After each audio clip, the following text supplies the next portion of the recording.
Hello, everyone. I think we can start. I will let Shala introduce herself and start the presentation we have for today. Just to remember you that you can, if you are having some technical problems, you can always write in the part where it says chat or Q&A for the last minutes of the webinar. So prepare your questions and welcome everyone. Thank you, Shala. Thank you. I am so excited to be here, Andrea. My name is Chala Dinkwai, and the name of my company is The Repositioning Expert. And by the end of this hour, you're going to know way too much about me, probably more than you want to. And I'm going to give you some resources and some ways to connect afterwards. But We Connect International was kind enough to ask me to do this how to pitch your business presentation, which I've nicknamed for my own presentations that I'm doing on my own and roundtables, what I call matchmaking mistakes. But it's a catch-all for a lot of the mistakes that I see happening at these meetings, and this comes at a time where we are all preparing, those of us who are on the call hopefully are preparing to go down to Vegas for the large conference for WBENC in June, and that's the reason why We Connect International asked me to do this, also because I'm a member in Canada. So for 20 years, I was on the other side of the table. I was buying services, and I worked for these giant corporations, these big brands, and I was always too time-starved, and I was always screening vendors because these were sexy brands that people were running after. So I had so many vendors coming to me that I couldn't even buy their services because most of the time I had to work with agencies of record, and I had to work through my own channels, and failing all of that, it was really hard for me to go outside of global purchasing. But yet still companies were able to sell me their services. And I always took note of that. But the rest of the vendors I was so frustrated with that 5 years ago when I left and I started my own company, I started teaching them how to sell to the big corporations. And the reason why I'm doing what I'm doing here today, this presentation, is not because I set out to become the WBE matchmaking expert of the world at all. I already had my own business where I was doing, teaching B2B marketing consulting. But I happened to sign up, and I heard about this wonderful thing through a friend called Becoming a WBE, being Woman Certified Business. And 2 years ago, I became a WBE in Canada, and I started attending national and international conferences like this one, like this roundtable that actually took place from an actual event that I was at. And then I just kept hearing the people around the table making all these horrible mistakes. And then I thought, okay, is it just me and this is what I do for a living, and so I'm being harsh and when I think about what these guys are saying? But then, when it came to my turn at the table, or when I had a matchmaking meeting, I would always ask the procurement managers, and that's me, a photographer at an event actually took a picture of me, what are the mistakes that these guys are making? Can you guys tell me? And they were so, on point with what I was thinking that it bothered me so much, I decided to put it all together into a presentation. And for the last couple of months, I've been presenting it. I did an executive roundtable with this presentation at WBENC South in New Orleans a couple of months ago, and I'm doing one with WBENC West in Vegas the day before the 20th, which is the day before the conference or the day of registration. And so here you are today to hear about all these mistakes. Now, what is the problem is, unfortunately, 4 out of 5 WBEs that I've met have never gotten business out of either matchmaking or roundtable events, even after multiple meetings with the same executive. And what they've told me is that they say, Chala, I know the diversity officer so well that we know each other's children's names, and not from outside of these circles, not in a social setting, but here. And I know I can help them, and I know they need my services, but they still won't buy. I mean, that's the kind of frustration that I've heard. And, from a bigger standpoint, 86% of buyers, who those guys are from the procurement team, whether you want to admit it or not, they're from procurement, and they can't see a real difference between us, the suppliers. and only 14% of buyers think that we bring true value, while most of us sellers think that we add value. So there's a huge discrepancy between what we think of ourselves and what buyers think of us. And it ain't in the right way. It's not in the proper way. So matchmaking that doesn't work, to me, is just the symptom. And I'm going to tell you about what the real problem is. So the true meaning of matchmaking that goes nowhere is really wasted marketing budgets cost, a minimum $1 trillion a year. And this is a statistic in a North America B2B setting. And what's worse is half of the time that salespeople are working is wasted with unproductive prospecting. And 61% of companies miss their sales target every year. So if you think about, this being just matchmaking is just the symptom. The bigger problem is that the whole of B2B businesses are suffering from this lack of results, lack of differentiation, and wasting their resources in sales and marketing. That's not working, and they just keep doing it over and over again. And so matchmaking is just one facet. So it's just one facet of that. So the 3 mistakes that I want to talk to you about today are, 1 is you think the diversity officer is your target. 2 is you are too generic. You're just not differentiated enough. And then 3 is what you're saying to the buyer is not sticking. It's not relevant. It's not interesting. It's not something that they're going to keep your card for and be able to action or do something with that's going to turn into business. So the first mistake of not knowing who your target is, I want to tell a story about a man, a very nice man I met. His name is Michael Robinson. And I don't know if you've ever seen him at the conferences. He's the program director for IBM. He's been around the diversity circles, and he's won numerous awards. He's been on lots of WBENC stages. And I happened to be at a matchmaking meeting that was a very unique one in Toronto at their last conference, where they allowed 2 companies to match meet at the same time, I think to allow for the time. They didn't have enough time, and too many companies. So there was one other marketing company and myself, totally unrelated, had never met before, and she was doing her first pitch, and he asked her after she did her pitch. She went, she said a couple of things, and he was trying to help her, and he said, which industry do you work with? And of course, she actually used the words, I am industry agnostic. We are industry agnostic, she said, which means we work with everyone. So he, still wasn't fazed. He just kept wanting to help her, so he asked another question. He said, well, how big is your company? And she said 15 people, and he said, just our marketing department alone is 700 people. He said, so he's trying to understand where she could fit in, and he's working hard to try to figure that out. And then the last question he asked her is, well, what are you an expert in? Like, what is it that you are a specialist in? And so she started talking about the software that they do. She said they do websites. She said they do, direct mail. She said they do all sorts of displays. She just went on and on into a laundry list, and he just was so confused. So then when she left, it was my turn, and when I asked him, and I said, well, what did you think about that pitch? Because I'm doing this matchmaking mistakes and, prepare your marketing kind of presentations to the WBEs. What do you think she did that was wrong? And he said all the things that we're talking about. I am not her target. And neither from a tier standpoint, nor from an industry standpoint, nor from a scalability or size or specialty. He said, I wouldn't even know what to do with, her services. So it's not a good match for me.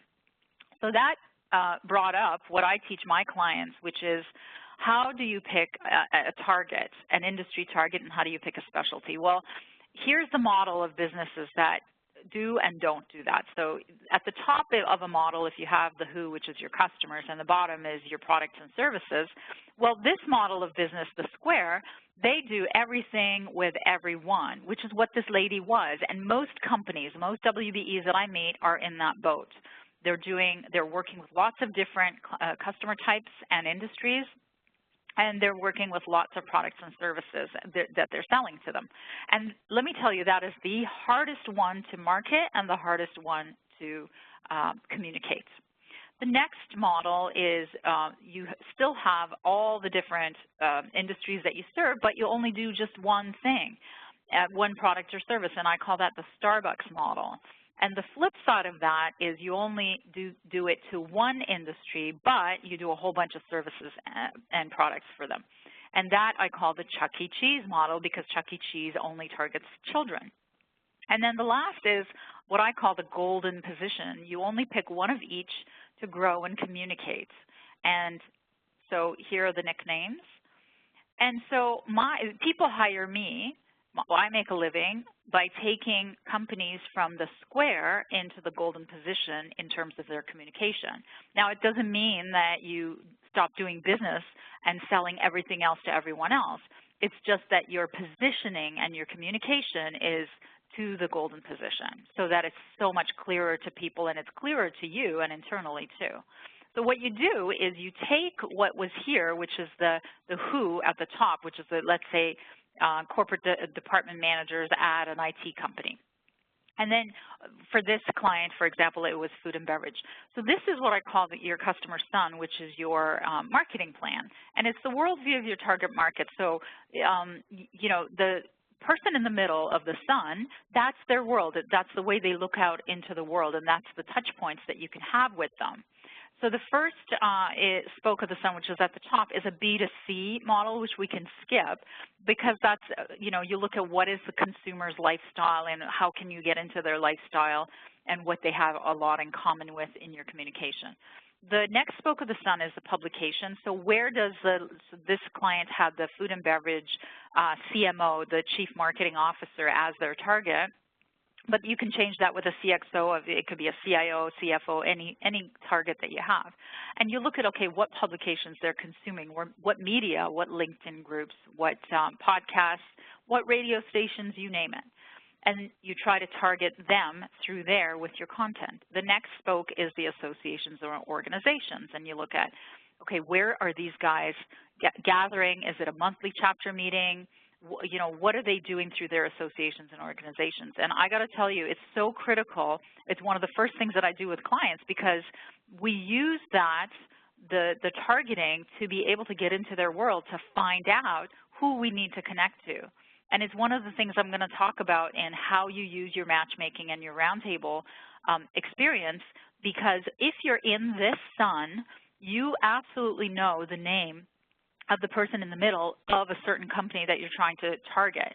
So if it's a food and beverage CMO at, you know, Heinz or Kraft or whatever company, if you are in the sun and reading their publications and going to their association meetings and going to their trade shows, and you're doing events with the other professionals who are targeting craft, and you're doing other events, joint ventures with other competitors of yours that are a little bit different than you but still target the same industry, they're going to know who the guy that you need to talk to is, and you're going to learn who that is offline.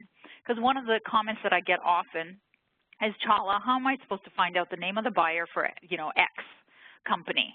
It's that, you know, the purchasing officer, their name is never public, they're never on LinkedIn, it's never advertised, and the person at the matchmaking table will never tell you that. Well, this is how. When you get into their world, you get into their world, and you get to know who the players are and who they're also playing with and the other players that they're playing with, so that you can get to know their name. So here is an example of a client that went from the Square, which was the generic.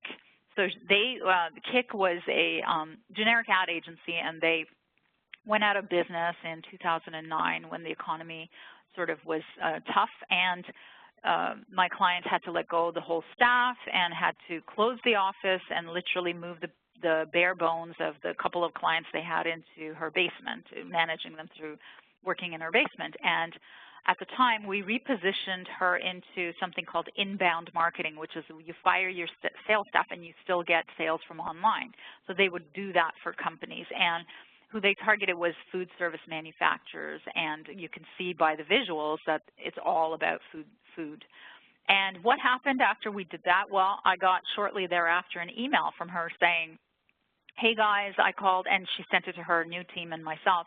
I called X Foods today and spoke with the director of marketing for food service. At first he turned me down, but as soon as I said we specialize in his field, his ears perked up. He wouldn't stop talking. He was delighted to hear that we specialize in the food service industry. So there's so few companies who are really marketing based on verticals and waving a flag about being a specialist in those verticals that people are just thrilled to hear from these guys who think that you understand them, you know their pain, and you can help solve them because you've helped others in the same pain. So this is a metaphor for how Michael Robinson was reacting to the person who was telling him, I am not an expert in your industry. That's what they want. They want someone who specializes. So the roundtable introduction for that company, this company Kick, would have been from, we're an ad agency who does strategy and design, and no joke, that's how they actually did introduce themselves too. We help get leads online for food service manufacturers 10 times faster than your sales staff. So those are some of the ways that we change the way that you would introduce yourself, not just at a roundtable introduction, but any networking. And this message would extend to your website and to your sales reps and to your tagline and your signature and your email and you name it. So here's another client who we did the same work for. This was, they always come to me because they want to grow faster. And it was a company called GR Marketing Strategists, and the website was quite generic. And in fact, I can go to anybody's website, and at the end of this, I'm going to give you an opportunity for us to connect where if you want me to look at your website, I can tell you very quickly that if it's too generic and if you're leaving money on the table, because really that's usually the case is if it's too generic. So look at the tagline or whatever that messaging was.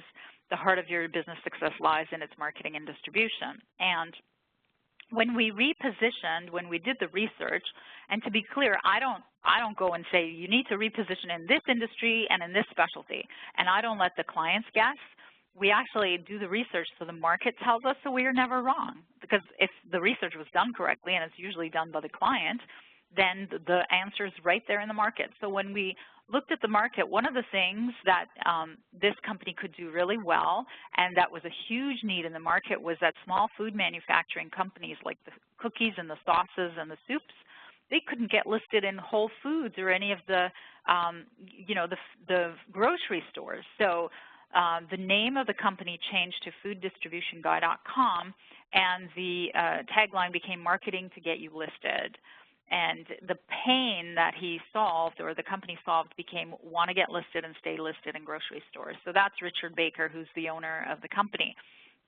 And what ended up happening is from the previous year where he had zero, all his growth was organic, he had 0 new clients. After the repositioning, he got 16 new clients. And I always tell the story of he, at the age of 61, asked his girlfriend to marry him because I think he got so confident after the success. Of course, he won't give me that credit, but yeah, he asked me to his wedding, and I actually usually show a picture of his wedding, but I took that off for this. But yeah, so this is what would have been his roundtable introduction prior to meeting me was, we are a marketing strategy company who can help you with your marketing needs. Literally, that's how simplistic it was. Then it changed to, we help food manufacturers get listed 4 times faster than average in retail stores and help them stay listed 30% longer. So those are some real hard-hitting facts and numbers, and we make sure to get them. So what if you have multiple pillars with multiple sales teams? And that's completely possible, and quite a few of my clients do. So this is how Salesforce has treated it. For example, you can see that on the left-hand side, they have the industries listed with a different page of messaging for each different industry.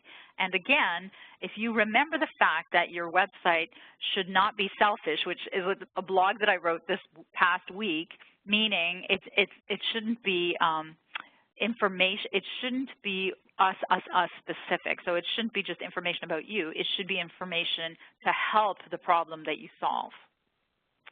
So the matchmaking recommendation around this topic is know your tier. Huge mandate to consolidate vendors is one thing that a lot of buyers are talking about today. So they have less interest in trying to work with many small companies, and what they want to do is they want to work with less companies because everybody recognizes that the cost of complexity.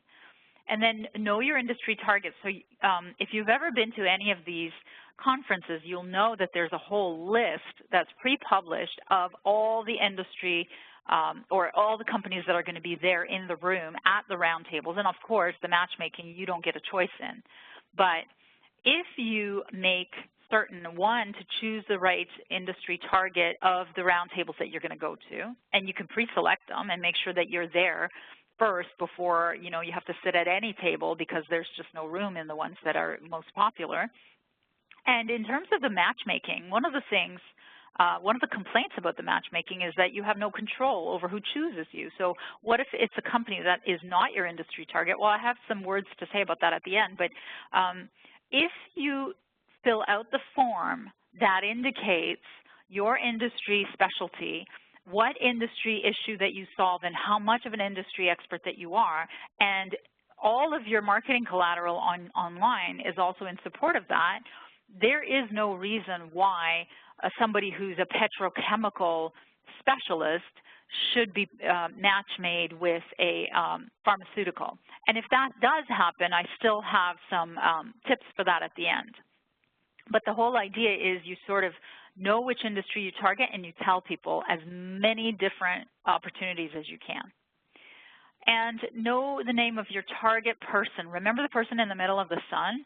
Know the person in the company that you want to meet with, and so use the meeting to meet that person. But try to get in touch with them either before the conference and say, I'm going to be meeting your company. You know, I'd love to connect, and here's some stuff I'm going to send through them, or, you know, invite them to meet offline, but just use the conference and the fact that you're going to be meeting with their company as an excuse to reach that unreachable person who's your true target. Because the person at the conference, they don't consume, they broker. And they only broker if they themselves see the need, but they're not educated often in the need because they're not educated in the hundreds of different categories that they buy. So you have to use the matchmaking as a conduit rather than you know, the deal itself, rather than the last door of the deal. So matchmaking mistake number 2 is you are too generic. You're not a specialist. So here's a company that was before a generic language school, and what they competed with the Berlitzes of the world, and they're not a big company, so it wasn't a good competition because they didn't have as much resources in terms of teachers. They didn't have as much resources for pay-per-click advertising, SEO, you name it. So we found, again, through research, that 67% of executives think that language miscommunication, and more specifically cultural miscommunications, slow down productivity. And when we did the research, the target, which was mining companies, would be in horrific, you know, cost pain if they had one word or a tone that suggested something offensive to a team working under a Canadian or an American manager, but that was doing work in South America.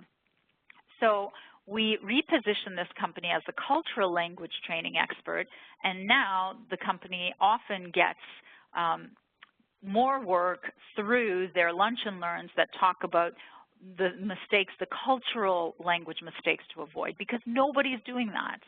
Certainly Berlitz is not doing that. They're only talking about, you know, language training. So that's one way. So what was the change in, let's say, the Roundtable introduction? We're a language school and we work with large corporations in every sector, and that's literally how they were.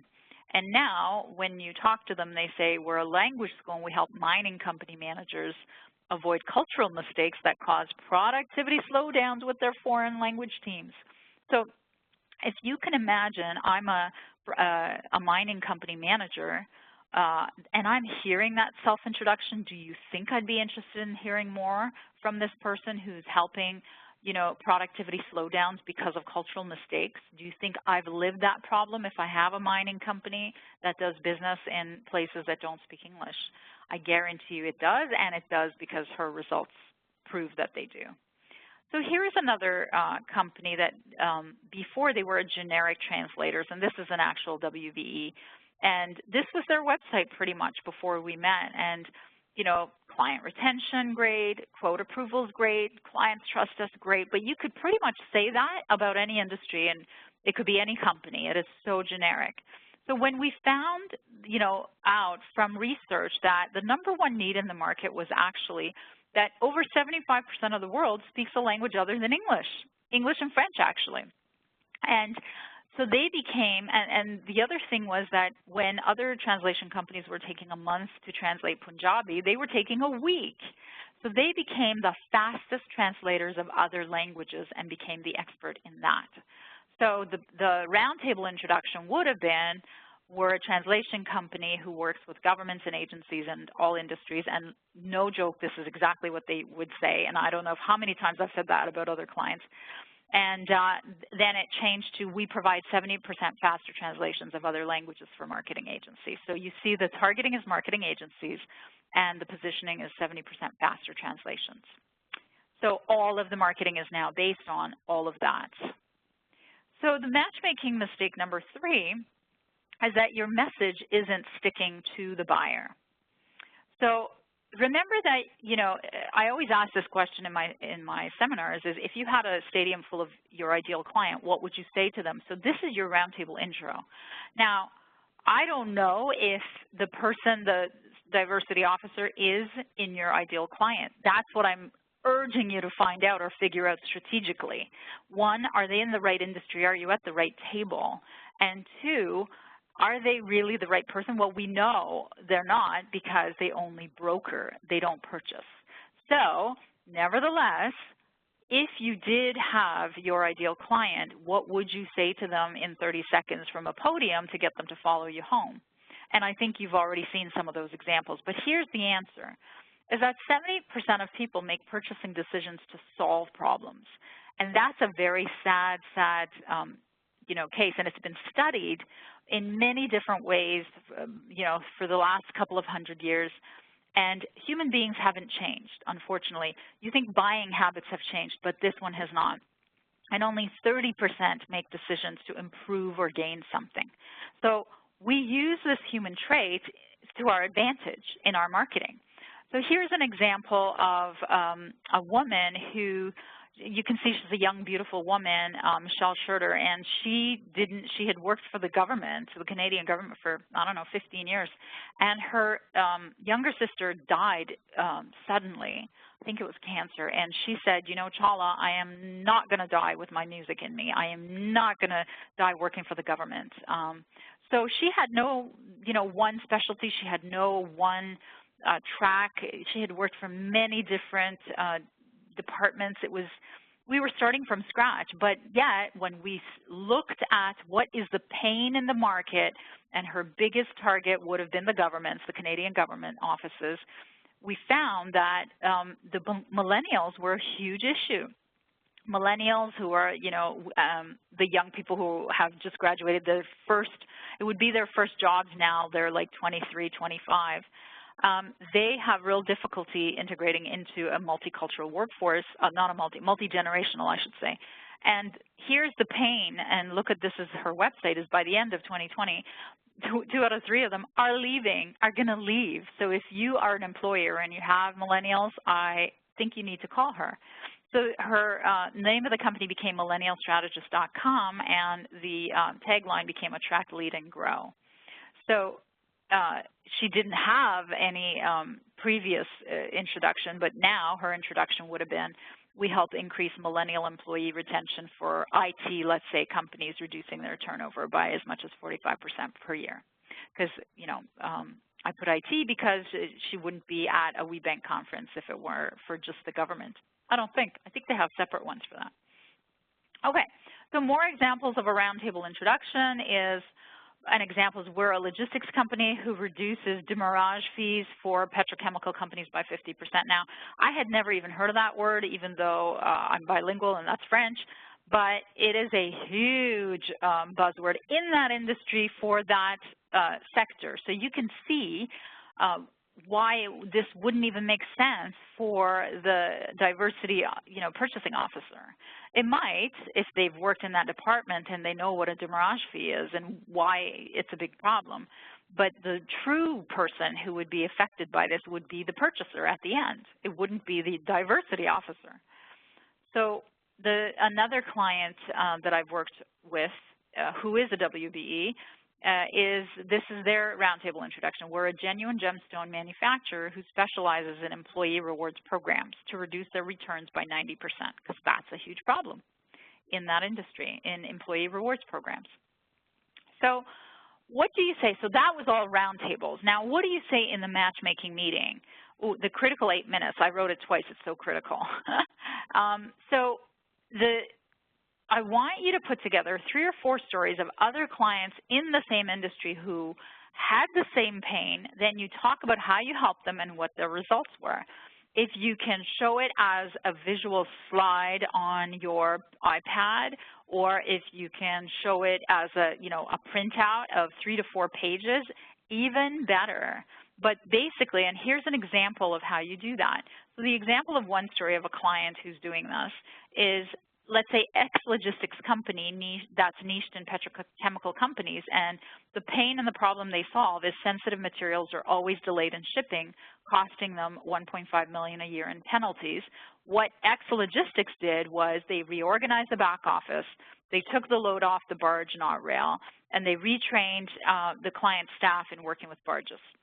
And the result was, and this is a made-up case, by the way. I don't want you to, if you're in this industry, think I'm like smoking something. I just made it up. And the result is that they reduced annual delay costs by 70%. So this is the framework of what I think you should be presenting in that matchmaking meeting of the exact industry target that you help.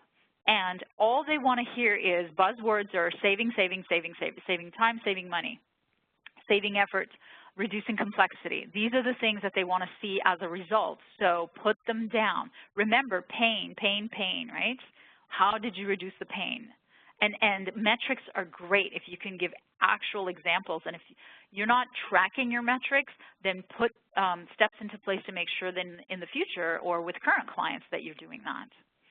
So the matchmaking recommendation is stop talking about how many offices you have, how many people work for you, how many regions you cover, your products and services, the features and benefits. Start talking about their pain and start demonstrating that you know something about their pain. And you really only have a few seconds to impress. There's a statistic about even websites. I think 55% leave a website within 3 seconds. So if you haven't engaged them in 3 seconds, you've lost them. I'm getting a little bit of noise on the background. So hopefully everyone can still hear me.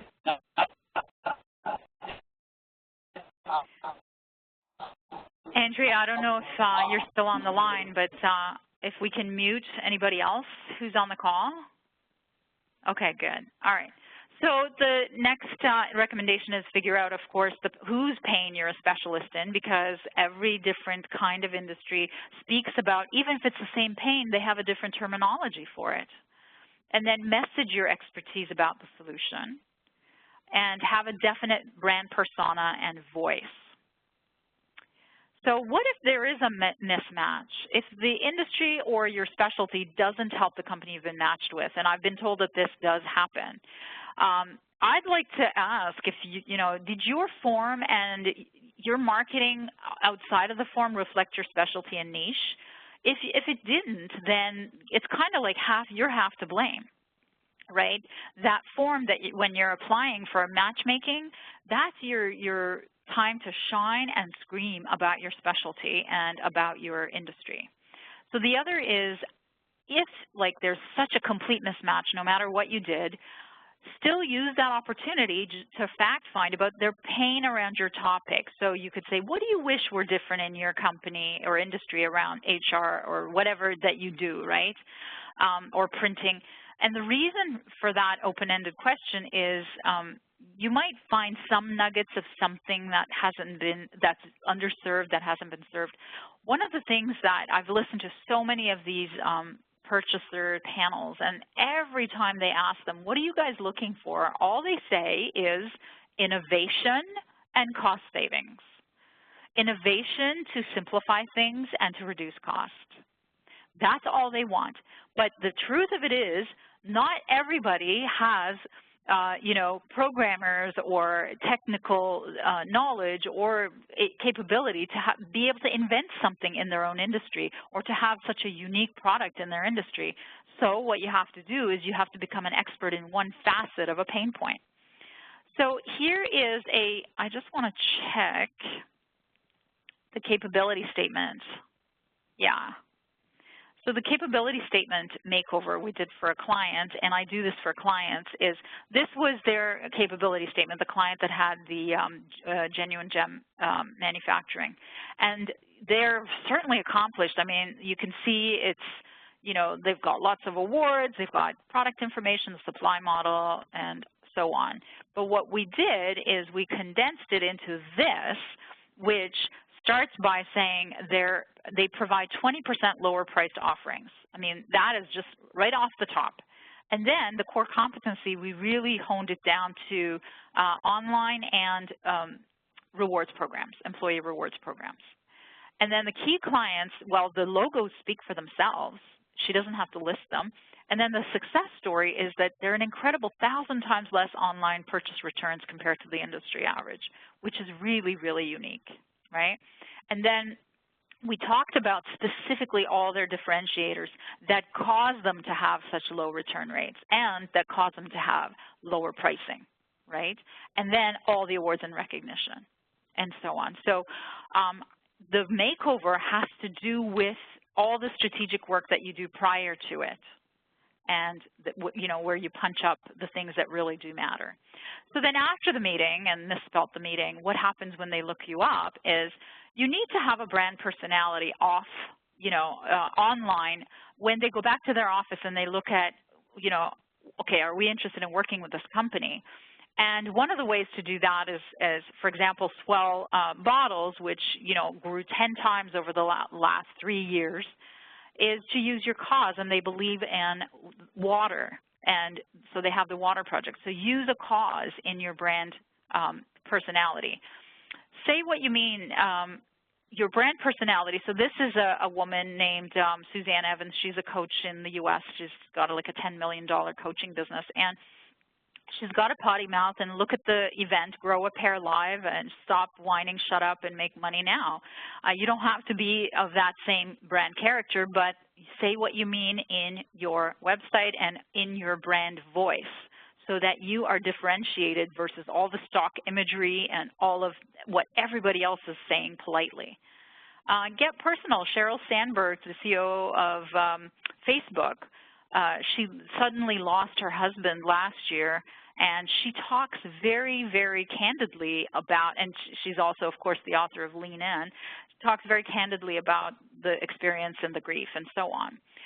Be visible. This is one of the biggest, it's the largest mattress company in Canada, and Christine McGee is one of the founders, and she's on every single graphic. And most of my clients, and I'm going to have a call after this with the WBE client, and we're going to fight about having her picture on the home page. The insurance mom, look at how they've actually made insurance into a brand character. Look, the insurance mom does not recommend buying insurance on a website because it can't take care of you like your mom. And now do yourself a favor and call your mom and look at the chicken soup because mom knows what you really want. And so it's really, really hard to differentiate in that industry if you don't have a brand character. And I guarantee that most of you are in that same position. And here's another, this is another coaching business. It's a consulting business. I mean, look at the way she's standing in that photograph and look at the graphics, the Girls Mean Business. Look at the the caricatures in the back, and so on. Like, there is a definite personality and a brand voice and a character, so you need to have that. I don't care what industry you're in. So here is a game called Cards Against Humanity. You may or may not have heard of. Now, because they're brand characters, they're against everything. A free game, a free party game for horrible people. On Black Friday, when everybody puts their prices down, they put their price up because they're against everything, right? So, and it got a lot of traction, and it got a lot of PR. So here's my last example is Patagonia, which I love. We just got a store a couple of years ago in Canada, but it used to be a catalog for outdoor wear. And on Cyber Monday, everybody else is sending buy this and coupons for that. I got this don't buy this jacket, and I couldn't figure out why I'm getting that message. So I read carefully, and it said today is Cyber Monday, and it's created by the National Retail Federation to increase the consumption and unfortunately, it puts the economy in the red because we're spending 1.5 times what we're supposed to as a planet of their resources. So because we want to be in business for a good long time and leave the world a good place for the kids, please, we want you to do the opposite of what every other business does today, and we ask you to buy less. So they are quite committed to this, and they've extended this whole message into over years and years and years and into other areas of their marketing. So what kind of emails should you be sending to your clients like that? So other additional final tips for being able to wow your prospects at the roundtables and at matchmaking meetings is don't hog the airtime, especially in the roundtables. The other comment that I've heard about matchmaking is that you have to take control. If you don't know what to say, you can let the whole time pass without you saying anything, especially if you're not taking control and you don't know what to say. And that same holds true for lots of sales meetings that I coach my clients through. Is when they go into a business and when they're selling, they have to take charge because they don't even get to a lot of the steps that they're supposed to get to because they haven't managed the time because they haven't taken control. So the electronic handouts, one question I always ask because it tickles me so much is, do you take all these cards and these capability statements back to your office with you? And only one guy said that he has a fight with his wife because he has a home office where he keeps them and they're stacked up to the wall, to the ceiling. Then one other company that I met, he said he takes the cards and he feeds them into an automated system that yields, and it was a car company, it automatically spits out emails with a form that's a filter, and if you don't disclose your income, some of your financials, they won't do business with you. You won't make it through the filter. So that's a cool system that they've automated. But a lot of people just say, we just throw it out at the hotel. So they're very honest about it. The other thing is I like to ask, if there's any interest at all, I like to ask what specific date and time, and I have my calendar, and I write it down. And I actually make an actual date with them. Now, they don't write it down. That's okay. They just say, give me a call. It's not like they're giving you an appointment, but I actually call exactly when they say they want me to call. And then I say, bring props. I just sell a business, so, I do roundtables and webinars like this. So I just bring a printed postcard, and you don't have to leave it with them. I told you they just throw it out.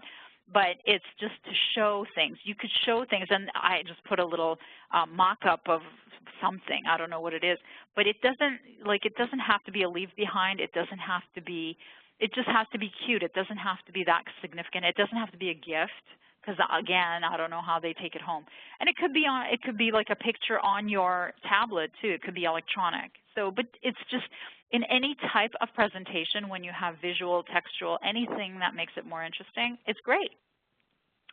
So really, the summary is find your target industry in the matchmaking room. Because to me, again, matchmaking is just the symptom. Matchmaking that doesn't work is just the symptom. The bigger issue, you're feeling it probably because you're not maximizing your sales reps and you're not maximizing your marketing efforts because you haven't done the strategic work to figure out who should be the target, the primary target, and then what should you be saying to them? What should your messaging be? Because what is the pain that is the most relevant for them to buy from you? And how should you be saying it? So to get back to this point, find your target industry in the room, and then on the form, make sure that you put down your target industry and who the hiring manager is. Find that out through the sun, if you remember, and ask the procurement manager for the specific intro. A lot of them won't give it to you. It's your job to get into the sun of your industry target to find that out, and it is not hard once you start to hang out with them. So find your specialty, stop being a generalist, and I'm doing another webinar, my own webinar for my own company. It's called Persuasion Marketing, and it's based on Dr. Robert Cialdini, who's he's an expert on influence and persuasion, and I'm going to talk about some sick experiments that he talks about to base the 6 principles of influence. But one of them is when people are uncertain, they look to experts. So when you position yourself as an expert, you stand of a way better chance to sway decisions and opinions and get people to do business with you than if you're a generalist. And if you want to, by the way, join me for that. It's this Friday at 3 p.m. Eastern, and I'll send you a link. But there's an opportunity for you to connect with me anyway. At the end, I'm going to give you an idea. And again, please stop talking about yourself. Start talking about their pain. Give them stats about their pain so that they know they're not a loser, they're not the only one, and that you've done some research so you know you are an expert in that pain and the solution to that pain.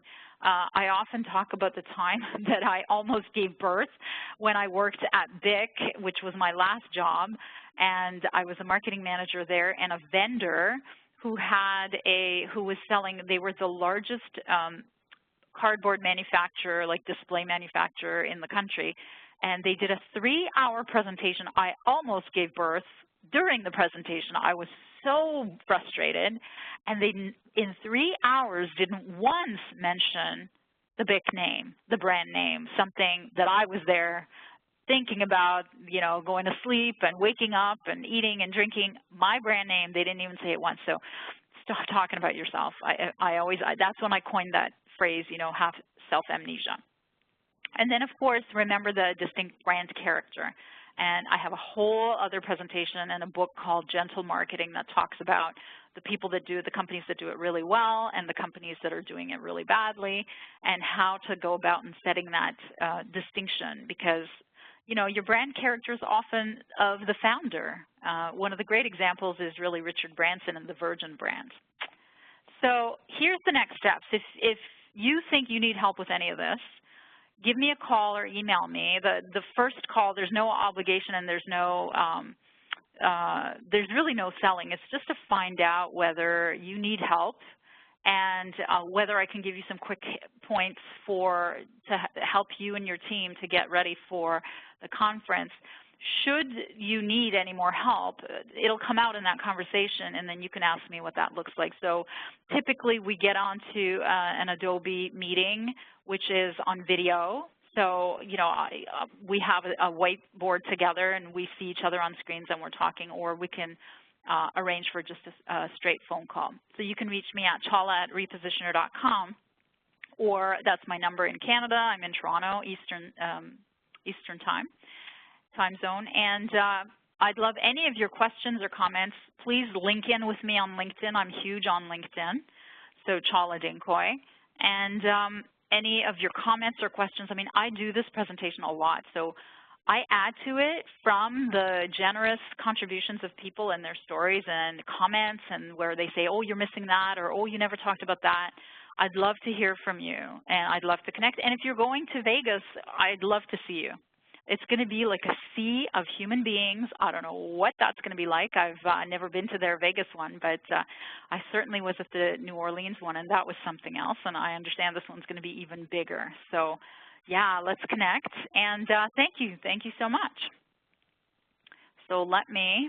Thank you, Challa. Yeah, we have a couple of questions. Oh, perfect. Here, let me stop sharing. Yeah, let's check the questions. So from Okay. Norma Rosler, I think this is about the capability statements. She says, what happens when you enter into NDA and cannot use the company names? So you can't use your own company name, is that the question? I guess it's the company names for references. That's, I think that's, yeah, when I'm you're not like clear building on what your, the question is. Is it possible to unmute and ask the question? let Is me see if I that can do technically? it. No, that's not. Okay. Well, then if I could encourage the person to call me after, or just to clarify, I'm not sure what the NDA pertains to, whether it's about the company who's applying for the matchmaking, or a company Yeah, she that cannot probably. use the other company names. Like, I don't know, if you've done business with Walmart, I'm making that up, you cannot use their name. Is that Right. correct, So Norma? past client. Yeah, you can specify by Exactly, yeah. descriptor. So you can say a retail company of this size and of this region. So the reason why you want to specify the scale is so that they understand they're in the same industry and scale. That's all they care about, really. Yeah, the brand name is nice to have, but if it's if you can't disclose, that's fine. I mean, I do that on my success stories on my website, and my clients do that too. Because, for example, if they work for, let's say, financial or law, they can't disclose who their clients were, but they can disclose the size, the industry, the problem, and so on. Make sense? Okay, thank you. Yeah, she says that is awesome. Okay. We also, Barbara Jacks wants to know if you will be sending the presentation to the attendees. No, I will not. But she can reach out to me if she's got any questions, or if there's any one part of it I can send. Okay, perfect. Let me see. I like to listen to this presentation again. Can you tell me if this is recorded, please? I have no idea. Is it recorded? I have it recorded, but just because we do it with all our webinars, so if you authorize us to do it, we can share it with the attendees. Yeah, you can share it. You can share it for sure. I just don't want to send you my slides. Yeah, don't worry. Let me see if we have something else. Sharing is appreciated. Yeah, it's there. Let me see. I think there's more questions on chat. Okay. I don't know if anybody wants to do another question. We still have like 5 minutes. I just wanted to remind you all that, let me see. I like to listen. I asked to the present. I'm going to contact them. I could use help. Okay. Yeah, I just wanted to remind you all that if you are interested in participating in the pitch competition and haven't registered yet, oh my goodness, the deadline I'm so is sorry. midnight, Yeah, June 1st.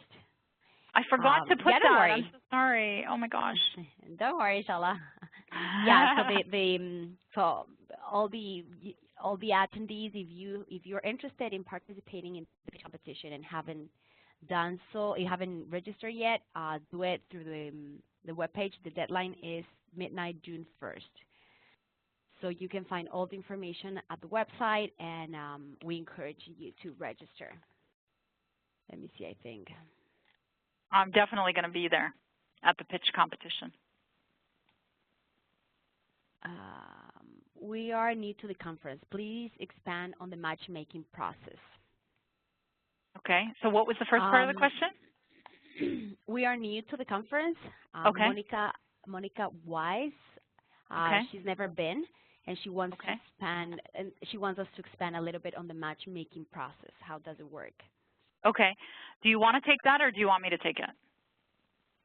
So I haven't been either. From what I understand, you can only participate in matchmaking in the matchmaking sessions if you have registered first. That's right. Yeah. So it's kind of late for you, Monica. During the yeah. That's right. Yeah. Go ahead. If you haven't registered for the matchmaking process, you won't be part of it. But it's a good opportunity to learn on how it works, so that maybe next year you can make a decision on, like with time, to if you want to participate or not. Yeah, I'm going to say I filled out my form about a month ago. So there's a, if you're interested in being match made, you fill out a form. It's an online form, and in that form is what I'm telling you to put all the descriptors of how you're an expert and why you're an expert, and even better if, like my clients, your taglines are industry specific, or your URL is industry specific, even better. But if you're a bigger company with more than one industry vertical, then for sure, list all your specialties and which specific industries you're most interested in being matched up with. Because I think it's, a lot of people who are being match made get nothing out of it because there's just no rhyme or reason to the company that they've been match made with. But I blame half of them for that, problem of not knowing themselves what they need to be talking about and who they need to be talking to, but also not making it clear on that. And then once the forms go in electronically, then about a couple of weeks later, you find out whether you've been selected by any companies to meet with. So they pick you. Yeah, so that's the case for WBENC matchmaking sessions. On International Day, we do have our corporate roundtables, and that works sort of like a matchmaking session in which you will be able to have personal discussions with the corporate members. So it doesn't work as a matchmaking because, as Chala explained, the WBENC matchmaking works like there's a previous arrangement. In this case, there's not a previous arrangement. You will have to approach the corporate member by yourself. So we encourage you to be, pretty aware and informed about who's going to be there, and the way you can approach them. So it's, in a way, it's sort of like a space to do matchmaking. So that's happening International Day, though. Mm-hmm. Great. We have so that's on the 19th, right? Yeah, that's the 19th, exactly. That's the 19th, yeah. Then we have another question. Hi, Chala. My sister and I own a machine stop in Quebec. We will be in Vegas and look forward to meeting you. Our question is in regards to promotional material, yay or nay. We got some beautiful bottles done to give out to potential customers. Yay or nay? Yeah, well, you know what? I'd say bring them, because remember what I said about, it's great to have visuals. It is amazing to have visuals. So absolutely bring them. If they want to take it, great. But most of the time they don't. So you can say that to them. In fact, you can say, I don't expect you to take one. I'll send one to you. Like I can mail it to your company if you'd like to have one, but I just wanted to show it to you, and you can take it if you like, but to save you the hassle, and they will love you for it. Yeah, we recommend to just travel light because it's going to add some some weight to yourself and also to corporate members. So yeah, I mean, but always like bring something that's visual. I love that, and they love it too. They're so bored. I think your advice is good. They're like glazed, yeah. Yeah. And then the last one, it's how do we motivate companies to buy from suppliers from other countries? How do we motivate companies to buy from suppliers from other countries? We're based in Africa. Well, I always say use your make your mess your message. So use your what you see as a weakness as a differentiator. So, but at the end of the day, it's all about the problem that you solve, and whether that being from Africa makes you a specialist in one aspect of it. So people don't care who you are or where you're from, or all they care about is what you can do for them. So if you can convince them that there's something that you can do for them that everybody else sitting around that table can't, around that specific industry and problem, then it doesn't matter if you come from the moon. I don't know if that helps. Yeah, but I'd be more than happy to talk more about it. sure they can reach out. And the last question, it says, what if you don't have stats to back up your value or services? Then you get them. Then you do your own fact finding. You go and talk to people. You go and talk to 10 people and ask them the same question the same way, and then you count how many said yes and how many said no. That's what we do with my clients. And, is it statistically significant? No, it's not representative of the population, but it's directional and it's anecdotal. And you can source that, because lots of websites that I do with clients, when we have to use statistics that we can't find because they're so specific, but they're based on anecdotal, or they're based on personal conversations or interviews, we put that in the source. And we say when we did the interviews, what the date was, and how many people we did it with, so that people understand we're not, lying. But usually if 4 out of 5 people say it's a problem, right? Or 9 out of 10, it depends. Depends on who your target is and what the issue is. But we always substantiate it. We find it ourselves. Great. Thank you, Shala. I think all these advices are great for all of our attendees. I hope everybody felt they learned something. I hope so, yeah. Thank you so much. Yeah, you're welcome. Thank you for your time, for doing this. And please reach out to Shala with more questions if you would like to have a discussion with her more privately. I think it's totally worth it. Thank you so much, everyone. Thanks, everyone. Talk to you soon. Bye-bye. Talk to you soon. Bye. Bye.